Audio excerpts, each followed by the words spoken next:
Hey, I'm Saving Content's own Ed Acosta, and welcome to dotEXE, a Saving Content podcast.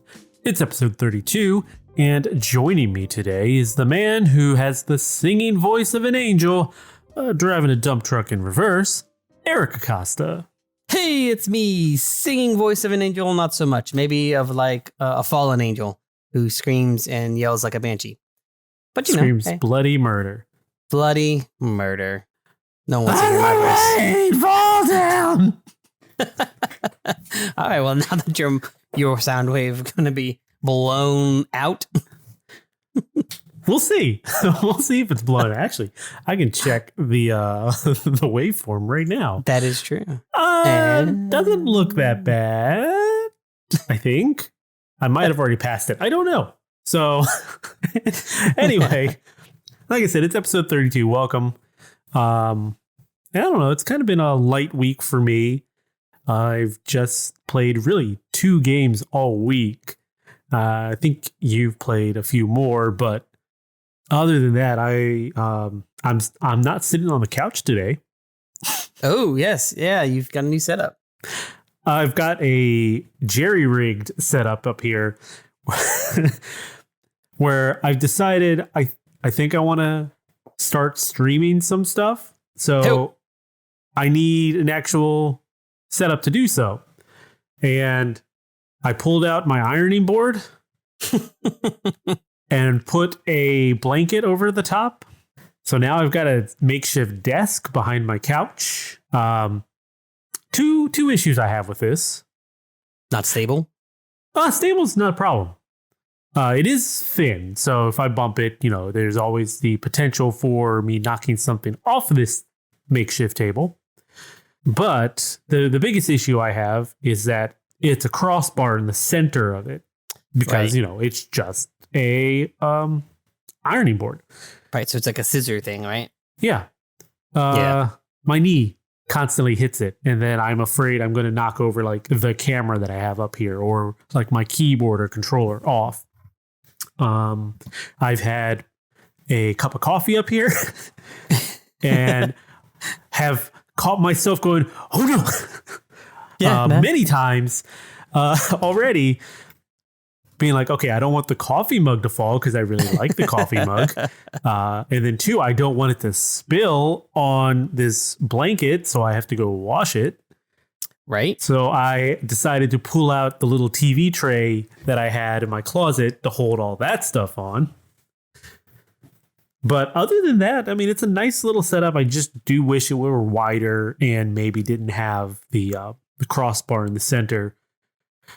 It just leads me to believe that I'm going to actually want a desk. You're going to need a table. Yeah. A legitimate desk table. Yeah. Ideally, one that I can fold up and maybe stuff under the couch or something when I'm not using it. But right. So it's not like in the way, but. Yeah. But a desk nonetheless. And I've got a nice little camera that was donated by the Acosta family up there. Yeah. Yeah. This was Des's camera, right? Yes. I believe so. Yes. Yeah. So thank you, Des.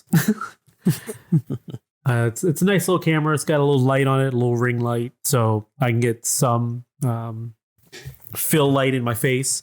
And then I do have a cheap ring light that I got for dumb stuff, and that's filling up some of the side and back that I've got. I do need to get a fill to put behind me to kind of break me out from the background, and possibly one, or if not, maybe just use that one to light up the background a little bit. And I need to make my background look nice. So you need a background. Yeah, I need a background. Yeah, see, that's my issue. That's why I can't, where I currently do any my audio streaming stuff, I don't. It's a hallway. It's like the rest of my house, right? So it's like a hallway and stairs with a front door. People come out the front door and you can see the kitchen. Like it is the whole top floor of my house. So, yeah, you got vaulted ceiling and it's just right. a giant open area. Yeah. So it's not conducive. It really isn't very conducive to audio, but I've been making it work. Yeah, I mean, it sounds fine. There is, I can hear occasional echo or at least in my headphones, there's an echo of just like reverberation coming off of something. But when I play it on speakers or in the car, it's fine. It's doable. And it's funny because when you were up here and we recorded some stuff, we were trying to figure out what was going on, why we were getting an echo when we had two mics. And we kind of narrowed it down that it might just be my voice as an echo. Because I didn't have an issue or didn't echo, or at least echo so badly. We recorded with Genevieve, and Genevieve didn't have much of an issue at all. But then once you spoke, yep, it was like, oh, there's like 2 or 3 of you. Yeah, I don't know if maybe I actually have like 3 souls in me, and when I speak, they all speak at one time.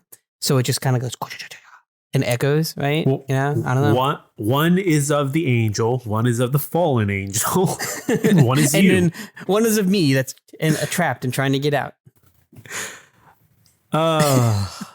But other than my little setup that I've got going on here, it does feel good to lean over and talk into the mic rather than lay back on the couch. I just need to get a better chair. I'm just using a kitchen chair at this point. It's funny you say that because I was when we were doing that the Played Up quick video kind of thing. I was sitting down and like it is a very different way of talking. And I wouldn't think that would be like, I thought I'd be more relaxed, and it's actually harder to get a steady voice. It's a little different projecting yourself than it is sitting.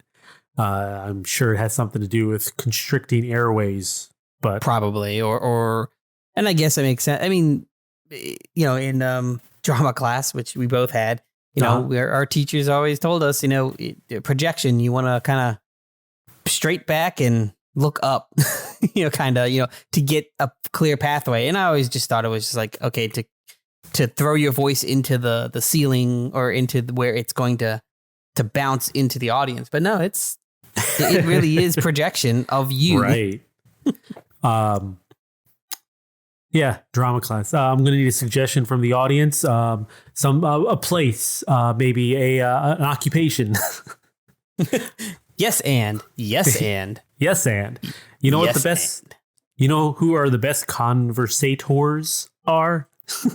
People who know how to yes and. Exactly.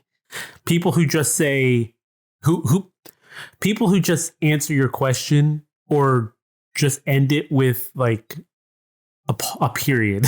Yeah. Those are the worst. Exactly. Like those that be like you're talking and then they go, uh-huh, or yep, or yep. Right. It's like just it's yes and how can we continue the conversation and not just go done? Yeah. So when people have, I've been told it's like, you don't talk much. You don't continue the conversation. That's the issue. Yeah. And actually it's funny. I just had this conversation. And it really wasn't a conversation. It was me soapboxing to Keegan. About conversations. And I'm like, see, this is what a conversation is.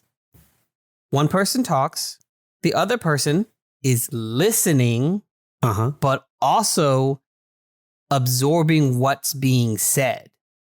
And then not reiterate, but then you respond or answer with what was said, your interpretation and what you want to say. Yeah. I'm like, the problem, what I've noticed with him and his friends when they talk, I call it talking, not conversation. Because he will talk and he'll go, man, I really like Risk of Rain. And his friend will talk and be like, yeah, but monkeys are really cool. And I like monkeys because they do this. And he'll go, yep, that's pretty cool. So Risk of Rain is like, da-da-da-da. And then his friend will go, monkeys have these cool colors. Like, I'm like, that's not conversation. That's just talking at each other and saying, I don't really care about what you're saying. I just want to talk about what I want to. Yeah. Instead of finding a good time to, put it in there, and then you can have a little conversation about that and come back to that's how conversation flows. Right.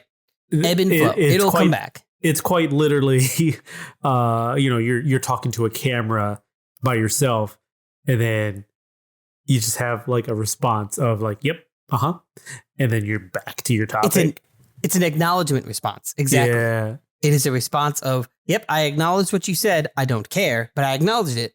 And that's like, I think that is a generational thing. Maybe. And I think maybe that's been, now that I'm thinking about it, I mean, that's very much like an internet conversation, right? Yes, it is. It's very much a, type it out, read it. I'm going to type out what I think, but it doesn't necessarily involve your topic. I just used your topic to hijacked your topic to talk about what I wanted to. Sure. I mean, I can probably, go back and remember if I try really hard enough, remember conversations I've had on like AIM that were like that. Oh yeah. And I mean, when I was younger, I did it every once in a while because, I was like, 8, 9, 10. And I wanted my topic was important. Right. You had a lot on your mind. You want to say it before you forget it. Right. I needed to tell you about the mud dirt ball that I made. No, I don't care. I don't care about, how bad your car is working. I need to tell you that, my bowl of soup that is made out of mud and sticks was fake delicious. Right. That's more important. Your thing can wait. Yeah. Oh yeah. No. Well, I don't need to know about actual dinner. No. Just make something. I already just whatever. Something. Whatever you make something, I'm gonna hate it anyway because you're mom, and I am a defiant child. So that's how that works. Hi-oh. Hey-oh. But yeah, it is funny. Just now I'm thinking about it. That conversation or that talk that I had with Keegan. It's like this really is. It is just his way of conversing with his friends is how you talk on the internet, or like how a streamer talks to his chat. Yeah. Right. I'm talking to the screen and I'm going to pick out something in the chat that someone said. So it's not necessarily a call and response. It's like a call and call. Yeah. Yeah. It's a call and an acknowledgement that you're still in the room. But yeah, exactly. That's it. But, different strokes for different folks. Not everybody's going to be compatible in the same way for conversation. And everybody will get annoyed at other people because people are the worst. So people are their own enemy. Yes. Well, I've been playing really only 2 games this week. It's been Let's Build a Zoo, which just came out on. Yes, man. It really just came out, I think, this week on Game Pass. And it is I mean, the best way I can describe it, it's a tycoon game. I know there is a name for that, and I just am drawing a blank, but it is Zoo Tycoon. It is Roller Coaster Tycoon. It is the theme park games. It's just one of those. You build up a zoo and you go. Very simplistic graphics. It's in the style of like your early 8-bit type of thing. Everything is kind of cutesy in that regard. But it's money management, it's park management. It's rather fast for one of those games. So really? When I say fast, I don't mean like the day moves fast. It does, but you mean like progression? Yeah, like earning the money during your day, and then at the end of the day, and then unlocking new upgrades like equipment or buildings or types of staff. That stuff comes really fast. And after playing, I think it was 10 hours in total this week, I feel like even though my park isn't that big, I feel like I've made a lot of progress. Like at this point, not only can I rescue animals from around the world, I can I can now splice the genomes of said animals and make my own animals with the CRISPR lab. Yes, I remember when you got that. You're like, CRISPR. I'm like, what? DNA. So this game, Metal Gear, nanomachines, son. Yes. I did not expect to make your own animals in this game. No, that was a shock. So I got the DNA facility, and the way it works is any animal that you found multiple variants of, or enough variants of. It seems each animal has like 10 variations in like color and things like that. So I guess not only can you rescue the animals, it's a Pokemon game too, and you got to collect them all.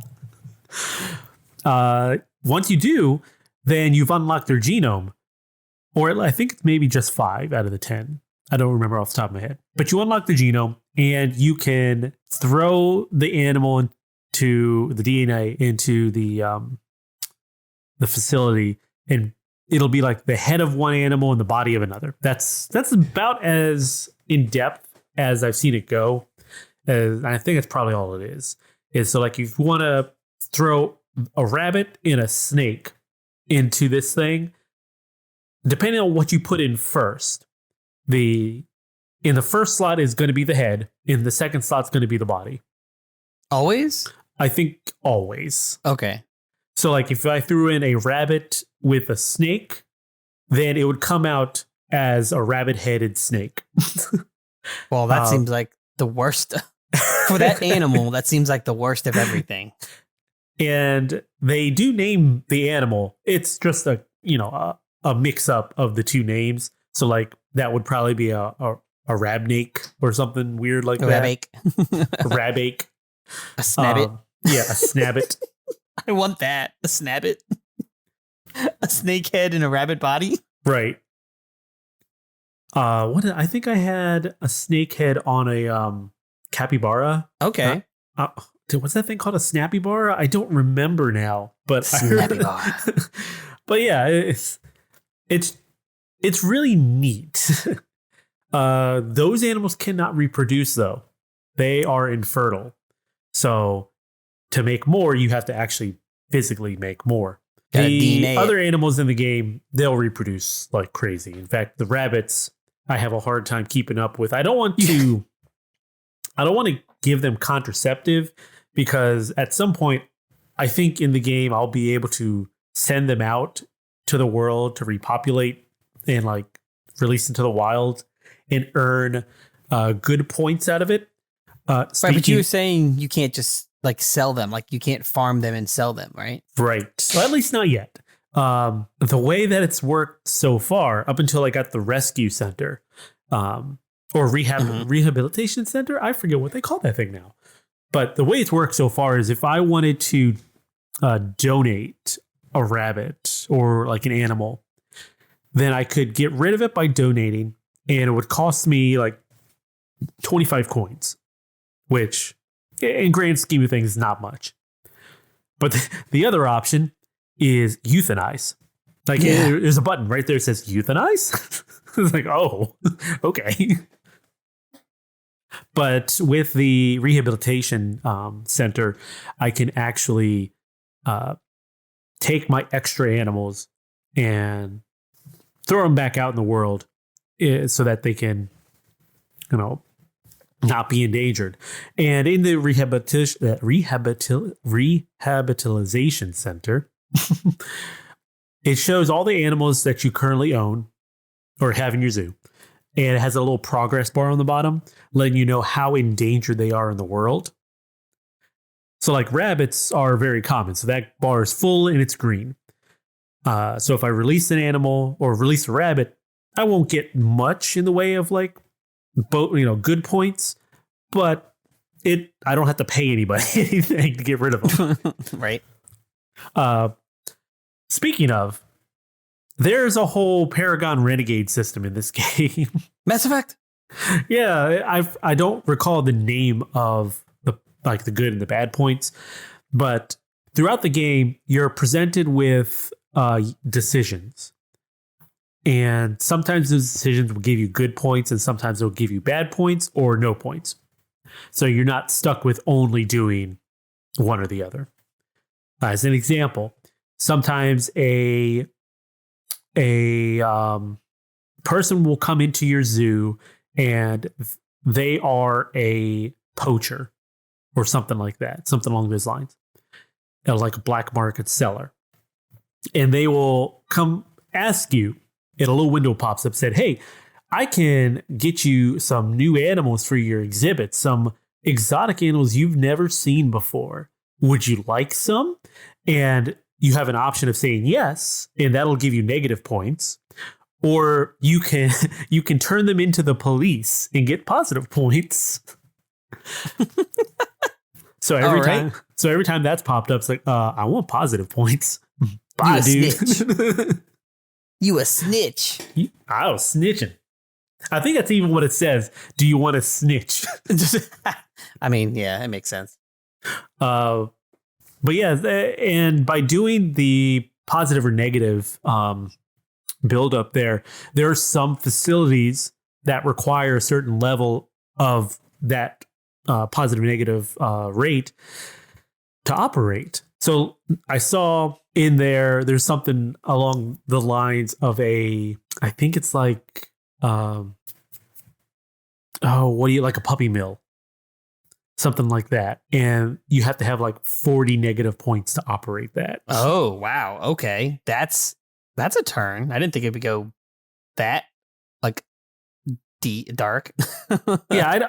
It's not a puppy mill per se, but it was along those lines of, it's like you're breeding to sell. I see. Okay. Which is what I said earlier. Yeah. But yeah, that takes negative points to use. Whereas on the other hand, the why do I have a problem with that word? Rehabilitation? Rehabilitation center is, I think you wanted to add a letter or a syllable in that wasn't there. Yeah. It's okay. I have plenty of those. We're just going to change the word so I can say it properly. Right? Yeah. Okay. Yeah. Rehabilitation. That center requires, I think it was 40 good points to operate. So there is one of those types of mechanics in the game. And it's very cheap to buy new land to make your park bigger. And the map that you're provided at first is actually fairly large. I think it's a grid of like 9x9 or something like that. I don't exactly remember the number, but each plot of land is just a square. And you open it up, unlock it, and you can start building there. You can build paths for all the park goers to follow. Sometimes they'll follow it unless you block it off. They will go and just roam around the park. You can hire caretakers for all the different animals. You can hire janitors to clean up. You can set the prices on all your food and merchandise shops and the vending machines. It even gets granular enough where, like, the hot dog place that I have, you can tell it how much MSG to put in your hot dogs to hide the crappy meats that you would use. Crappy taste, whatever. Yeah. So there's a slider that's like, okay, do you want to use prime cut or do you want to use eyes and tails? Well, eyes and tails, obviously. I mean, come on. Yeah. So eyes and tails, obviously the cheapest. And if you want to go that route, you can, but people may not like the food or buy it from there or expect a lower price. So then you can kind of mask that with the MSG. I, on the other hand, went slightly above mid. So it's a little more in the prime, but I had loaded that thing with MSG. So people love it.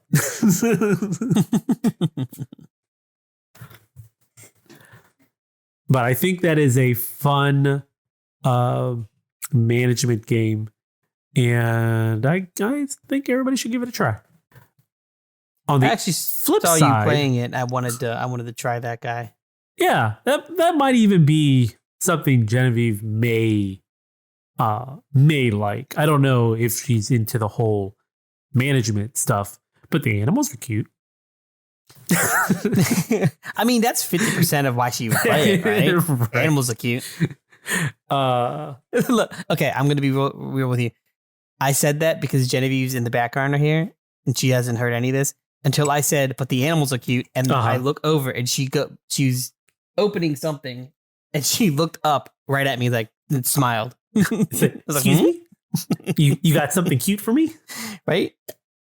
So on the opposite end of that, when an animal passes away and becomes food for people, I played up. Yeah. How about that segue? A terrible. Well, yeah, it was only terrible because you mentioned it. I've been playing more played up also. I actually was playing solo, and it's not terribly difficult. Solo, you just have to play a little slower. But I was finding that by the time I got around to day 8-ish, unless I had the right equipment, I was having a rough time keeping up with the demand for everybody coming in for pizza. That's what I was wondering is it just literally like attrition? You know? Yeah, it is attrition at that point. Okay. The pizza wasn't too bad because I can just kind of bulk it at first and then serve it.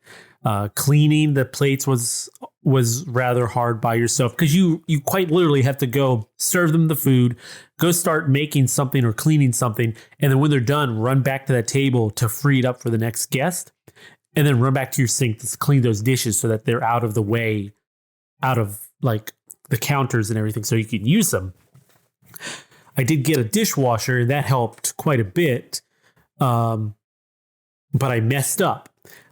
I got a conveyor belt too, but I pulled it out of the upgrade desk too soon and used it.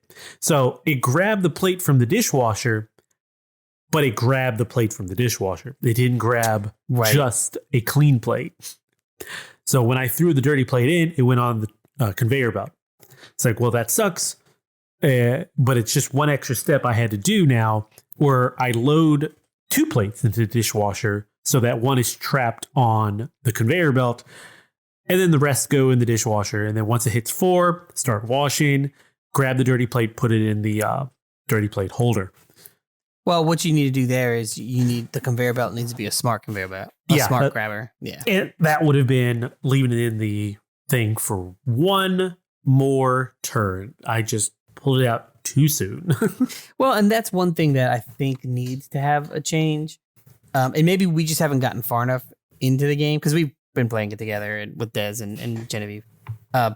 Is that there needs to be an option or a way to like spend some sort of maybe it costs double the blueprint cost or something to be able to take an item that's already been created and upgrade that. Right. Rather than only being able to upgrade the blueprints for it. Right, because then if you've got the conveyor, because you need it, and now it's like, okay, well, now I've got the setup for everything else to use the smart grabbing conveyor. I have to then find a conveyor, upgrade that twice. Yep. But then it's in hopes that another conveyor shows up. Because you can go through 15 levels for days and not ever get one, which has happened. So it's still a fun game even by yourself. I look forward to playing more of that with you guys. But what stuff have you been getting into this week? What have I been getting into? Well, obviously Played Up. I actually been playing Played Up with Des and you. But the video did not have. I was in it, but I was not playing it. I had this is accurate. A little girl, young one, who makes her debut. On saving content, who stole my controller and would not give it up. She's like, she wants to play. She wanted to play, and that was a fight I was not willing to fight at that point. But other than that, actually got back into Bakery Simulator for a little bit. Okay, yeah. We did the little video gameplay video of it, and it's still it's fun. It's a simulator. Yeah. It's a simulator. It's fun. It's worth it. Honestly, if you like that type of thing, it's worth it. And I got back into Bakery Simulator. It was more of me watching Genevieve play Baking Simulator. She got into it. And we were watching her play and kind of enjoying it. And she played it for about, hour and a half, almost 2 hours last night. Sounds about right. That was a pretty good amount of time that we were on Parsec. I was watching. Yeah. Well, and she went from I think she upgraded her kitchen once and then got a bunch of stuff. She actually got that oven rack that we don't have.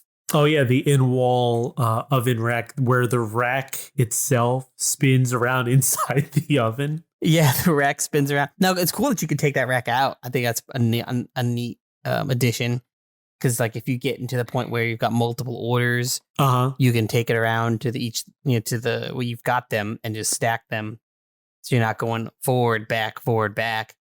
The one thing I have yet to figure out, and I just think I need to play it a little more, is I've tried multiple orders in the game a few times, and every time I do the delivery for multiple orders, I only get credit for one. Oh, really? Like the other two I don't get money or XP for. Huh. So I don't know if that's a bug or if maybe I'm doing it wrong or what, but I mean, I can't imagine I'm doing it wrong. I've got 3 of those crates, and I select all 3 of the locations to deliver to. And then I do the delivery, and I only get credit for one. And the credit, I did check the credit for the one. It's not like they took all 3 and added them up. It's still only the amount of money for the one that I got credit for. So I'm not sure if that's it's probably a glitch. Maybe. And I did figure out the oven thing. It wasn't a glitch, because when we did our thing, I thought it was a glitch because it's like my oven glitched out and it started burning. Well, it didn't. It's because I had the old oven, and apparently like those cupcakes were supposed to be cooked at 180, and that the starting oven only goes 200. So it was just too hot. Yeah, so it was too hot. So it was baking them and cooking them, but as it was cooking, it was also burning because it was too hot. So they accounted for it. Yeah. So I thought I was like, oh, okay, well, that was just me not really understanding the mechanics of that. Right. But, and that's one of those things about that game, is that it holds your hand to a point, and then it goes off and goes, yeah, well, I told you enough. It's almost like that person that's like, they've done this their whole life, and you ask them, hey, how do you do this? And they go, oh, you do this, and this. And then you're like, well, what about this? Figure it out. Yeah, we'll just figure it out. So, other than that, played up a Bakery Simulator. I have been playing Construction Simulator. Beep, beep, beep. Yes. Look, that game, and we said it in our video, which a lot of people have taken a look at. It has no right being as good as it is. It really doesn't. It's a really good open world game, honestly. But it's a simulator. Yeah. I mean, there are some, hiccups here and there. There are some quality of life improvements that should be done, but nothing stops it from being a bad game. And that's it. It's like, stops it from being a good game. Nothing makes it a bad game. Nothing makes that. Yes. Yeah. That's the thing, is like we made the joke when we first got in there. It reminded us of like a GTA kind of feel. And as we played, I felt that it was okay. This is basically GTA if you were a good person, if you were a functioning member of society. If you wanted to role play GTA as a construction worker without having to deal with actual crimes, right? This is kind of it. It kind of is. I mean, and we were making jokes. I still have not figured out what is the reason for jumping and clamber in this game. Yeah, I don't get it either, because not anything we've run across yet requires you to climb. Not Right. anything requires you to jump. Because if you need to get somewhere to unpack something or you need to get to the next floor of a building, there usually is stairs. Stairs, right? The only reason I've ever used the jump and clamber is to jump on the car's hood. Yeah. Or try to jump onto the roof of the truck. No reason to do it, like in game. But they give you the option. They give you the option, and that's great. I love it. The biggest, okay. Sorry, Genevieve just Discord messaged, says she wants to play Bakery Simulator.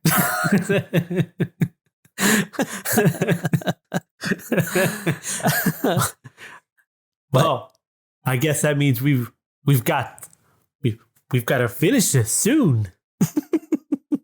gotta wrap it up. Yeah. Well, she's just gonna have to wait. But one final thing I did want to say about Construction Simulator is I have one. It's not a gripe. It's not an issue. And it's kind of one of those things that is good and bad, is the fast travel situation. Right. Out of the gate, you can fast travel. And you pay, I'm pretty sure you pay depending on if it's just you or if it's you and a vehicle. So that's the thing that I think is a little odd, is that you can get into a vehicle and then fast travel to another location that you've been to. And you pay a certain amount of money. And it's both you and the vehicle fast traveling there, which I think is really cool. But it really feels like a late game mechanic. A little, yeah. Because by doing that, they kind of eliminate the need for you to have those. So in the game, you can get the trailers that will load vehicles. Yeah. So by doing that, you kind of eliminate the trailer unless you need to carry materials like 2x4s and wood frame or house frames and roofing framing and stuff like that. But even there, you can have it delivered to the job site for money. So like if you want them to, you buy it and they deliver it to job site. Right. So you don't even need to do that, which that I think is fine. Because that costs not an exorbitant amount of money, but a high amount of money. You know, it's not like a couple $100. It's a little more. So that I kind of get, and it makes sense. But the fast travel is what really gets me, because it's like I would like to use the trailer to load up the vehicles, but I really don't need to, because it's only like $1,000, I think, maybe $2,000, if that, for fast traveling with the vehicle. So it's really not bad. It almost seems a little broken, a little OP. Well, I think it was probably added in because they haven't fixed their issues with traffic light violation. Yes. So there's one of those issues. You can be sitting at the traffic light and, behind the crosswalk. Okay.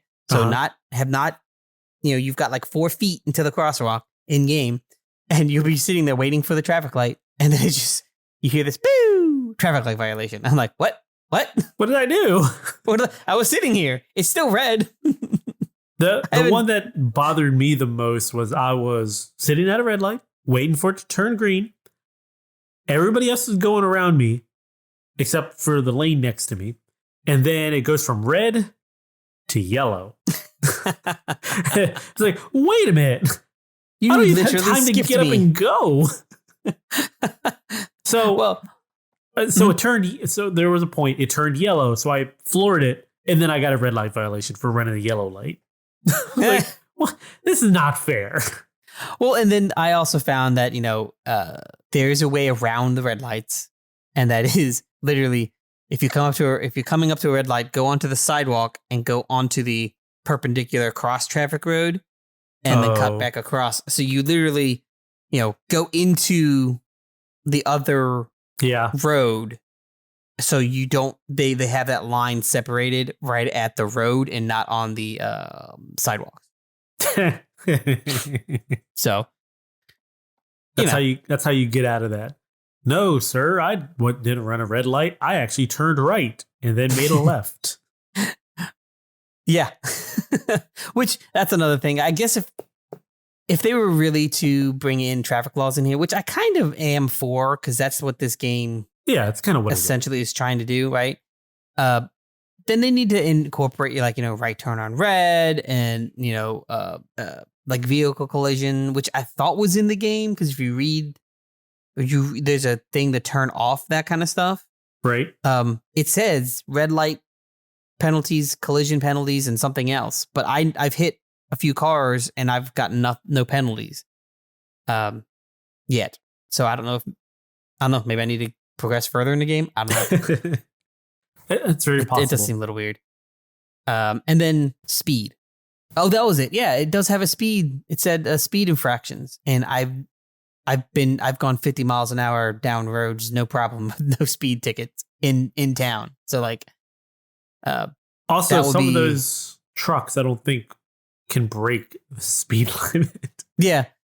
Well, so also a lot of like the only vehicles that you're allowed to drive on the road are the trucks with wheels.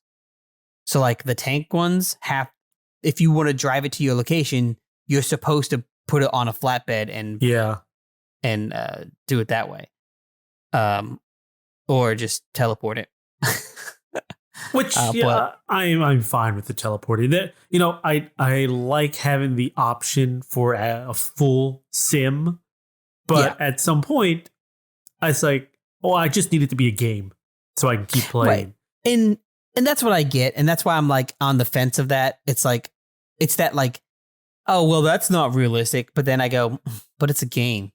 You can't expect it to be full sim. Like even like football sims and sports sims are not full sims. Yeah, they still have to be fun to play. They still have to be fun to play. Exactly. You can't make it a full simulator, because then it's like, okay, well, now I'm just sitting here waiting. Yeah, because it's a full simulator. Yeah. So I make the comparison to something like you've got Forza and you've got Gran Turismo.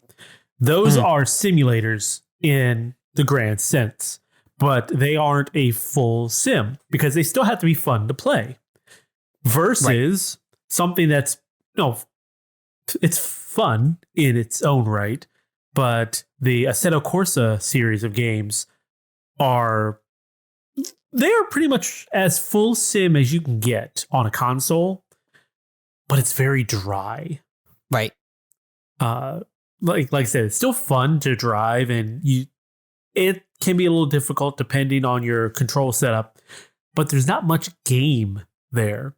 It is literally going from race to race to race. There's no pomp and circumstance. There's not really a story or anything. You're just a new test driver that's going to make your way up into the GT3 league or whatever racing series that it is.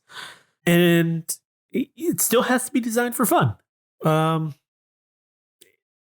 You could go full out sim and do something like iRacing, which is made by the old Papyrus guys with NASCAR racing and all that. Right. And it is a sim through and through, but that's what it is. That's all it is. There's, you can buy the different packs for cars and tracks and everything, but it is just a sim. You buy it, you race, and you make your own enjoyment out of it. Right. So yeah, it's back to Construction Simulator. It's a good game. It's fun. I think it's worth picking up for a lot of people. Like even if they're not into simulation games, I think it's worth picking up. I think it could bring some people into more liking sim games. If you enjoy building things, it's not like a Lego builder, but just the process is neat. If you like construction equipment, this is probably the best way to go. Yeah. Now, I would like to apologize to the developers and the company, because I had no idea that this wasn't a brand new idea game. This has apparently been out for a long time. for a longish time. I'm gonna put some of that back on the developers and publishers because of the way they named the game. So there's nothing in the title to say that this is like an iteration of. Right. You know, it's not a numbered 1, 2, 3. It's not a yearly numbered of like 2022. So just being that it's construction simulator, you know, unless you actually did your research and be like, oh, is this like the first game in the series? You wouldn't have known. Right. Well, speaking of developer and publisher problems, here's one that our topic of discussion, the shutdown of Stadia. Yeah. Google Stadia. The very abrupt shutdown of Stadia. After what, 3 years? I think it's 3 years. 2019 was the date that it released, I think. That sounds correct. Let me see. But yes, Google finally put the last nail in the coffin here and has said January of next year, it'll shut down for good. In fact, if you were to go to the Stadia storefront now, it is not there. Yep. You can't buy any new games. If you've already purchased things, you can still go and not download, but still access them for the time being. Exactly. You can't download anything anymore. This news came as like a complete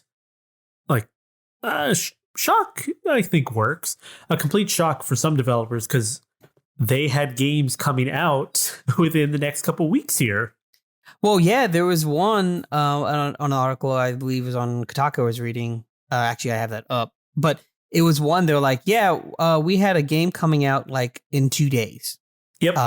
Tangle Tower was due to launch in 2 days' time when they heard about it. So it's like, they had no idea what they were going to do. Was it still coming out? It probably obviously can't because there's no access. Yeah. The people who made Snipper Clips, their game was supposed to be coming out November 1st. Yeah. I heard about them too. There was also Arctic Awakening, made by Goldfire Studios, that was supposed to be coming out in 2023. It says they had signed a deal and had been working towards a release date on Stadia and Stadia Pro in 2023. They had been talking with Stadia partners and they'd never gotten any information that was going to be changing. And they were actually talking about the next steps on how to get it released on Stadia. And the reason that was happening was because the Stadia employees had no idea. Yeah. They all believed it was still hunky-dory and still going. Even, what's his name? Harrison? Phil Harrison. Phil Harrison, yeah. I forget what his title is, but head dude there didn't have any idea until apparently the same day that the tweet came out. Or was it a tweet or is it a Reddit post? I guess it was a tweet. But whatever was shared, on Reddit, a Google employee put a meeting invite from him on the 29th of September at 8:30 saying that important updates, a meeting being held today at important updates for everyone. Like, I believe that was only a few hours before official word from Google came out. So like, it was day and date. Like, this is ending. Yeah. Now, I was just gonna start going into my thoughts on Stadia, but if you got some more. Well, I was just gonna say it is an abrupt thing, very, very much abrupt for a lot of studios.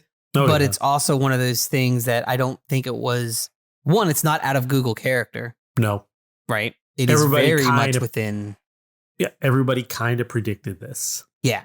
It's very much within Google character to be like, oh, this is hemorrhaging a little bit of money. Cut it. Yeah, cut it. They have no problem doing that kind of stuff. They've done it with literally dozens of other things. And also, it really shouldn't come as too much of a shock because they stopped their own in-house production beginning of this year, right? Yeah, January or something. They had a whole studio with, I think, Jade Raymond. Yeah. And then it just fizzled out. And that was one of like, it wasn't like, okay, we're stopping production in the next few months. It was literally a same situation. We've stopped production as of next week or something ridiculous. Super short time frame. So it's like, the writing was on the wall. Granted, it was also the writing's on the wall, and then, oh, by the way, today, like there was no ramp down. But that's how Google's always been with their projects. If it doesn't earn them the money that they're expecting, or it's not catching on the way they thought it would, they just drop it. It's just like, nope, we're done. So Google Stadia just had an uphill battle to begin with. Basically because of its philosophy with its store. And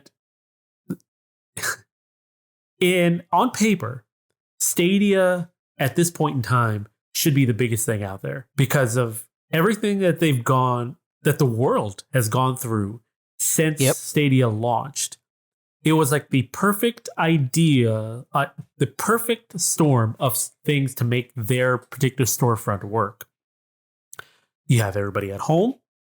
You have people who, are a little low on funds, so they can't afford new and expensive gaming equipment. Mm-hmm. And because everybody's home, you have people who have a lot of time on their hands again. Right. So what better service than something that can deliver games to you through the internet without having to, pay for this, extraordinarily expensive piece of equipment. Right. Huge introduction cost. Yeah. You are paying for a controller and now you're on Stadia. Right. But the problem comes from the fact that when you're doing an online service like that, I think most people are going to expect it is a streaming service like Netflix, Disney Plus, Amazon Prime. They did not do it that way. They didn't do a curated set of games that you can play for one monthly rate. Right. They mixed the two platforms, right? They went and did, you could do our monthly subscription and then you'll get like some content, kind of like a PlayStation Plus free games type of situation. Mm-hmm. But you still had to go and buy the games. And they were the same price as the games on the console. Yeah. So you don't even own the game. It's not on your hardware. It's not physically in your hand. I guess I should turn that around. It's not physically in your hand. It's not on your physical hardware. It is on the cloud somewhere. You are basically paying for the idea of you owning that game. Well, in all technicality, ever since games have been around, you've leased the game. You've leased the rights to play it. Yeah. But the Stadia model was very apparent in that fact. Right. It's like, oh, no, this is ours. You're paying us the right to be able to access the game on top of a monthly service. Yes. So it was not enticing enough. No. For most people. Like me, initially I was like, oh, okay, that sounds cool. And then I went, not with how you're doing it. Yeah. And if you use the tech, it wasn't bad. Yeah. But it wasn't foolproof. It wasn't like Ouya. Yeah.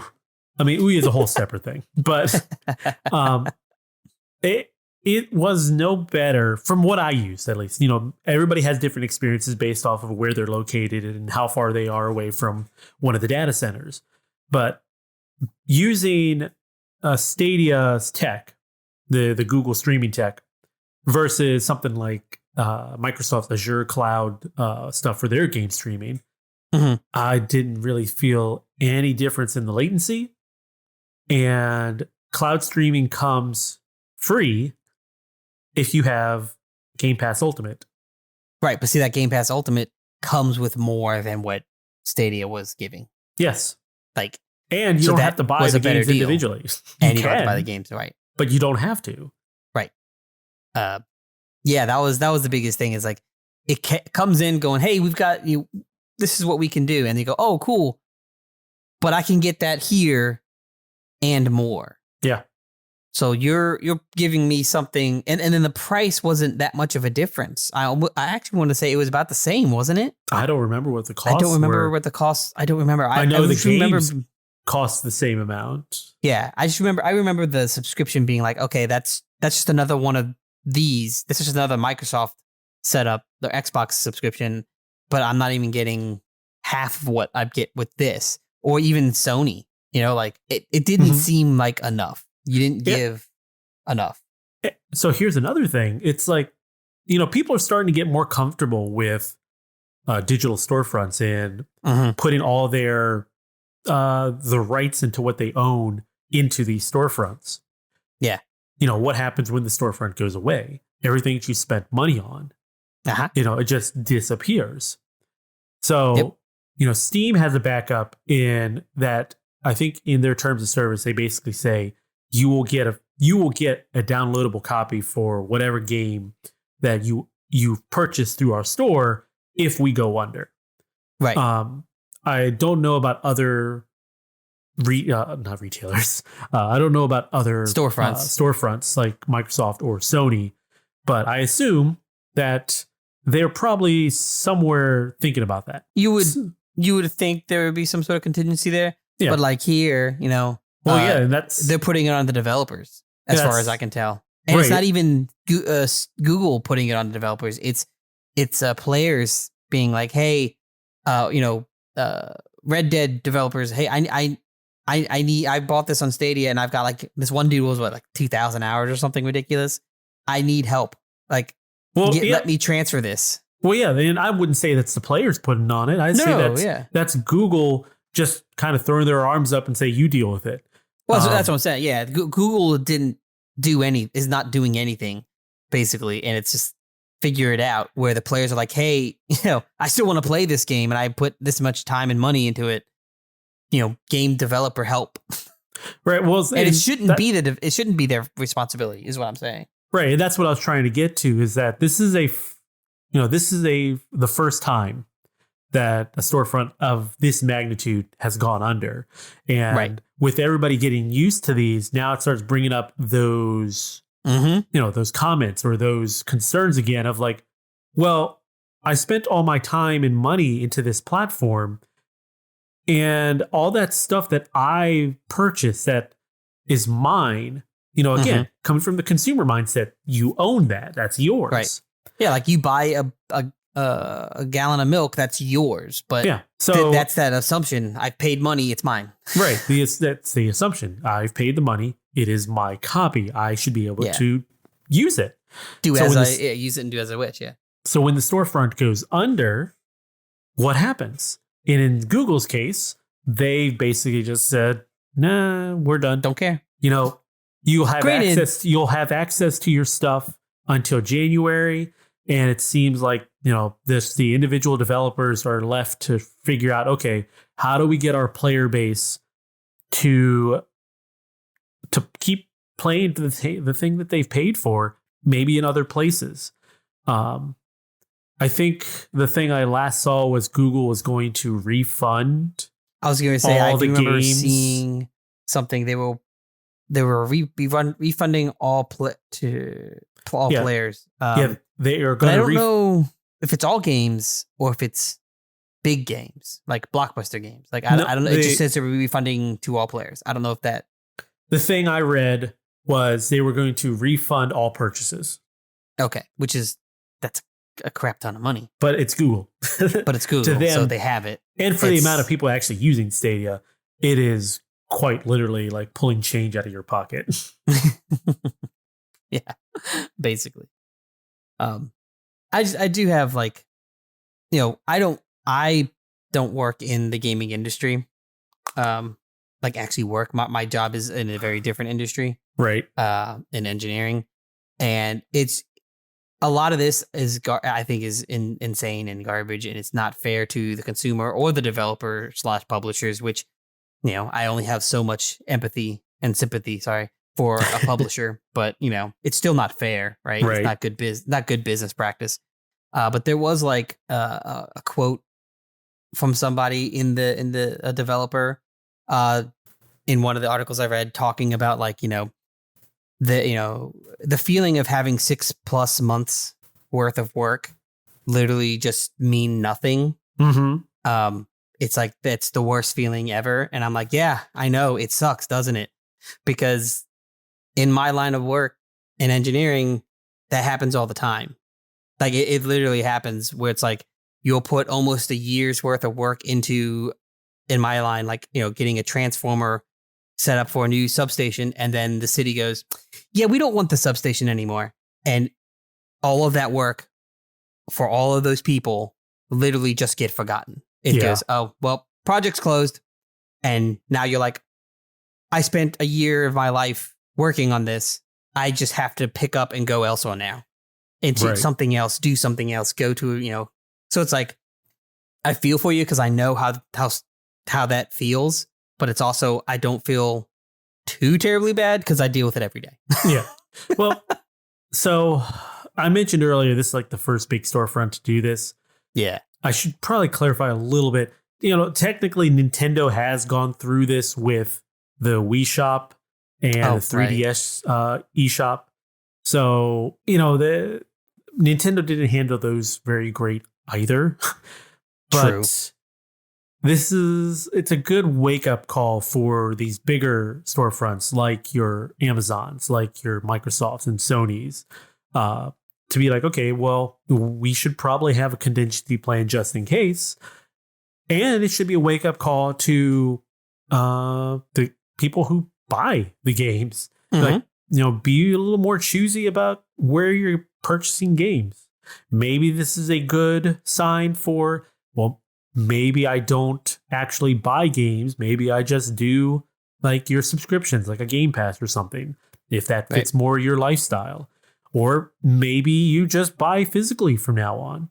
I was going to say, to me, what this solidifies to me is that, okay, people just need to start understanding that digital isn't the end all be all solution to gaming. Like, digital is great, but you have to there are gives and takes to this, and that, there isn't good verbiage or legal verbiage on how a company or a storefront would handle this stuff, handle the rights to things. Because, and I know everyone's seen it, you buy a game and you go online and then it gives you the terms of services, right? Yep. People don't read it. Well, yeah, I'm straight out. People don't read it because they know that I have to click yes or I won't be able to play my game that I just bought. Yeah. But when you read those, which I've done a fair amount of times, they specifically talk about like, collecting data and, the rights to the games and stuff like that. Yep. And it's always very vague. We will do our best as a company to not sell your information, and we have all respect and all intents to keep this setup going in a more legally way. But there's never a drawn out statement of like, if we go under, this is what happens. Right. It's always vague enough where it'll work in a legal document. Defined enough that'll work in a legal document, but vague enough where they can say, well, we did say we would try. And like being the world that I came from as an engineer, I used to write legal documents for why we're doing a project, right? Because you had to do, where I worked, you had to do justifications for why the project is happening. Mm-hmm. And I learned I'm not a legal. I didn't write legal documents in college, right? I did engineering, so I did the design and the engineering aspect. I had to learn very quickly how to do that, and I learned very quickly that there is a difference between can, should, would, and will. Yeah, 4 different words that a lot of people in the vernacular use, or in general use interchangeably, more or less, but in a legal document mean 4 very different things. Yep. Oh yeah. There is a defined will means it's going to happen and I will be held to this standard. Should means it should happen. It is the intent to happen and will most likely happen, but I have a little bit of gray area. Could means I have the choice as a company or person. I don't have to. It could happen. It may happen. It might not happen. Mm-hmm. So those are taken in legal terms. You go to court to it, and then it will literally come down to, well, they said they could do this, but they don't have to. Right. So this is that gray area. Verbiage is big. So, and you read these things, and I'm reading it going, I personally have never seen a terms of service that says will in anything. They don't say this will happen unless you break their rules. Then you hear that. Then I see it all the time. You break our terms of services. This will happen. We will happen. We will right. do this. Yeah. Yeah. Yeah. So that's the takeaway I get from this. People are probably going to see and be a little more enlightened to what they're actually agreeing to.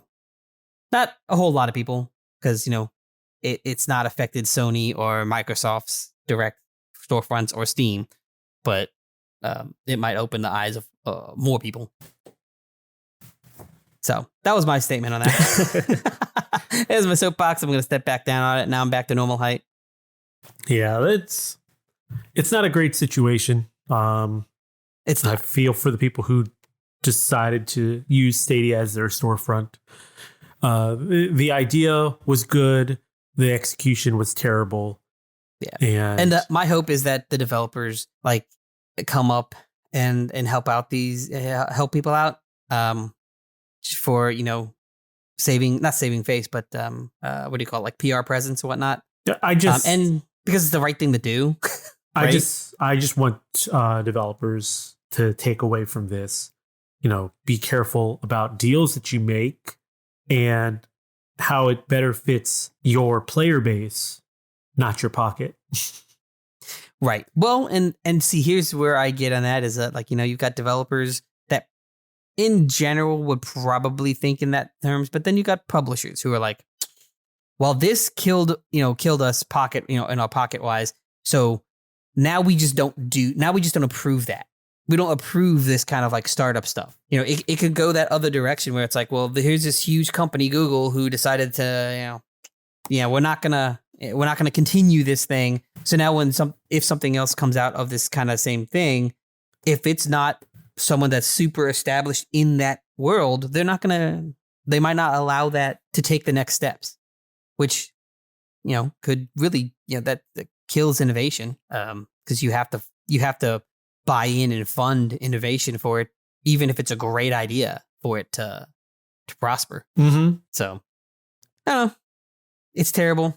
I never used Stadia, but honestly, never used. I wasn't a big proponent and user of Stadia. So yeah, like I said, I've used the tech, and it works to a point. There's the latency still there, inherently there, but just their philosophy on how their storefront was kind of doomed them from the beginning. And it's Google. Unless it just does what they want it to do right out the gate, you're pretty much guaranteed that thing's going to just get dropped. So I want to thank everybody for joining us today. Yeah, if you haven't yet, subscribe to the dotEXE podcast. Did you enjoy today's discussion? Let me read that one more time. Did you enjoy today's discussion? Let us know. Send us your comments, questions, topics, and corrections to dotEXE@savingcontent.com, or leave a comment to Saving Content on Twitter and Facebook. Saving Content is also on YouTube, so subscribe for video previews, reviews, trailers, and original content like this here dotEXE podcast. Are you looking for more gaming discussions, though? Then check out the Quick Save podcast with Evan and Scott. Still time to catch up. Yes, plenty of time to catch up. Is Saving Content's other podcast over there our sister podcasts? Sibling? Sibling podcast? I think that works. They are our sibling podcast. We would be the younger sibling. We'd be the more annoying, tugging at the coattails, like, I want to be part of the big boy. We want to play. Let us play. I want to be first player. And then Evan and Scott, they give us the controller. Go, oh, here you go. It's not even plugged in. And we're like, we're doing so great. You're doing good. Hey, I don't think it's working. No, you're good. You're fine. It's you're Navi. Also, remember to visit savingcontent.com for the latest news and reviews. This week, we've got a Dome Keeper review by Scott. Scott also reviewed the Rocat Vulcan 2 Mini, which is a keyboard, one of those little portable keyboards. I don't remember if that one's wired or not, but go give that a review also, a read of his review. Also, Eric and I did a gameplay video for Construction Simulator. We also did one for Bakery Simulator. And then the whole Acosta family here, minus Keegan. Keegan was in that one. No, he was not in that one, yeah. He was playing his own computer game. We all played up. So go enjoy that video as well. Now, before we go, we only ask one tiny favor, a simple 5-star review. You can even do it right in your podcast app. And finally, don't forget to tell your friends about us here at dotEXE. It'll help us grow and we'd really appreciate it. So I want to thank you for listening, and remember, kindness costs us nothing, but it means everything. Good night. Good night.